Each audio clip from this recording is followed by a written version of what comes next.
समाचार शुरुआत में सौथी पहला बात करिए तो अमदावादથી एक महत्वपूर्ण समाचार कमर्शियल कॉम्प्लेक्स में આગની ઘટનાઓ બાદ ફાયર બ્રિગેડ હરકતમાં આવ્યું છે। અલગ-અલગ 3 ટીમો બનાવીને તપાસ શરૂ કરવામાં આવી। કમર્શિયલ કોમ્પ્લેક્સોમાં ચેકિંગ પણ હાથ ધરવામાં આવ્યું। સીજી રોડ પરના વ્હાઇટ હાઉસમાં પણ ચેકિંગ હાથ ધરવામાં આવ્યું છે અને અનેકો સ્થળ પર ફાયર સિસ્ટમમાં ખામી જોવા મળી રહી છે। કલાકો બાદ પણ કર્મચારીઓ રેસ્ટોરન્ટમાં બંધ જોવા મળ્યા। દેવ ઓરમમાં દુકાનો સીલ કરવા ગયેલા તંત્રની આંધળી કામગીરી પણ સામે આવી અને સીલ કરેલી રેસ્ટોરન્ટમાં કેટલાક કર્મચારીઓ પણ ફસાયા છે। કલાકો બાદ પણ કર્મચારીઓ રેસ્ટોરન્ટમાં બંધ જોવા મળ્યા।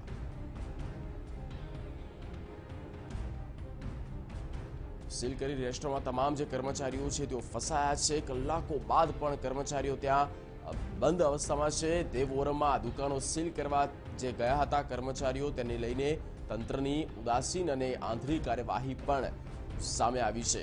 કલાકોના વીતી ચૂક્યા છે પણ કર્મચારીઓ હજી પણ રેસ્ટોરન્ટમાં બંધ છે। દેવ ઓરમમાં દુકાનો સીલ કરવા ગયેલા તંત્રની જે ઉદાસીનતા છે તે સામે આવી। વધુ માહિતી સાથે જોડાઈ ગયા છે સંવાદદાતા જિગ્નેશ પટેલ। जिग्नेश क्यांक तंत्रनी जे कार्यवाही छे ते उदासीन जोवा मळी रही छे, नबળી कामगीरी जोवा मळी रही छे, त्यां शुं परिस्थिति छे अने अत्यार सुधी कई कई कार्यवाही थई छे?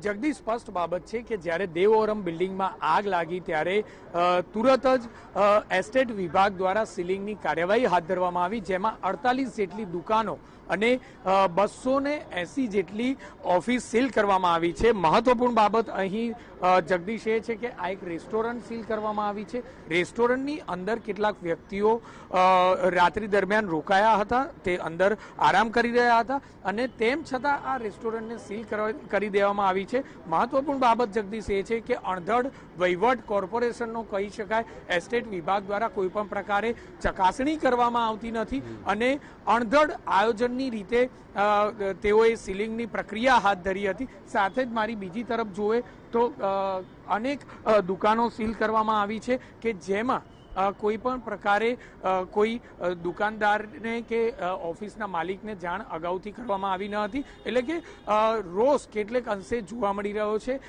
कारण के अचानक ज आ प्रकारे ज्यारे सीलिंग थतुं होय त्यारे खूब ज अनेक मुश्केलीओनो सामनो करवो पड़तो होय छे, परंतु एक बाबत स्पष्ट छे कि कोईपण प्रकारनुं फायर ना उपकरणों अहीं चालू हालतमां न हता, जेना कारणे फायर ने जे टीम गई काले आवी हती तेमने खूब ज मुश्केलीओनो सामनो करवो पड्यो हतो। जे फायरना उपकरणों छे ते बंध हालतमां हता। साथे आ इमारतना मालिको द्वारा, इमारतना जे स्थानिको छे तेमना द्वारा कोईपण प्रकारे फायरनी एनओसी लेवामां आवी न हती, जेने पगले एस्टेट विभाग द्वारा सखत कार्यवाही करवामां आवी अने वहेली सवारे सीलिंग प्रक्रिया हाथ धरवामां आवी छे। जगदीश जिग्नेश, आभार तमाम माहिती અને પૂરી અપડેટ આપવા બદલ। તો તંત્રની અણધારી જે નીતિ છે અને કામગીરી છે તે સામે આવી। અંદર કેટલાક કર્મચારીઓ હતા અને તંત્રના જવાબદાર અધિકારીઓ દ્વારા બહારથી સીલ કરી દેવામાં આવ્યું, તાળું મારી દેવામાં આવ્યું હતું।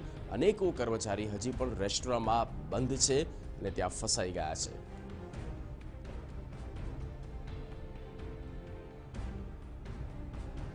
દેવોરમાં જ્યાં 3 ટાવર સીલ કરવામાં આવ્યા, ફાયર સેફટીનો અભાવ હતો, એનઓસી નહોતી અને તેને લઈને તમામ જે હાઈરાઇઝ બિલ્ડિંગ છે, કમર્શિયલ બિલ્ડિંગ, ત્યાં એએમસી દ્વારા અને એએમસીના જવાબદાર વિભાગ દ્વારા આ કામગીરી કરવામાં આવી છે કે જ્યાં જ્યાં પણ ફાયર સેફટીના ઉપકરણો નથી અથવા તો છે તો બંધ અવસ્થામાં છે, એનઓસી છે કે કેમ, આ તમામ જે જરૂરિયાત फायर सेफ्टी होवी जोईए, जे डॉक्यूमेंट्स होवा जोईए ते न होवाने कारणे एक नोटिस फटकारवामां आवी रही छे। साथे ज सील करवानी जे कामगीरी छे ते पण हाथ धरवामां आवी।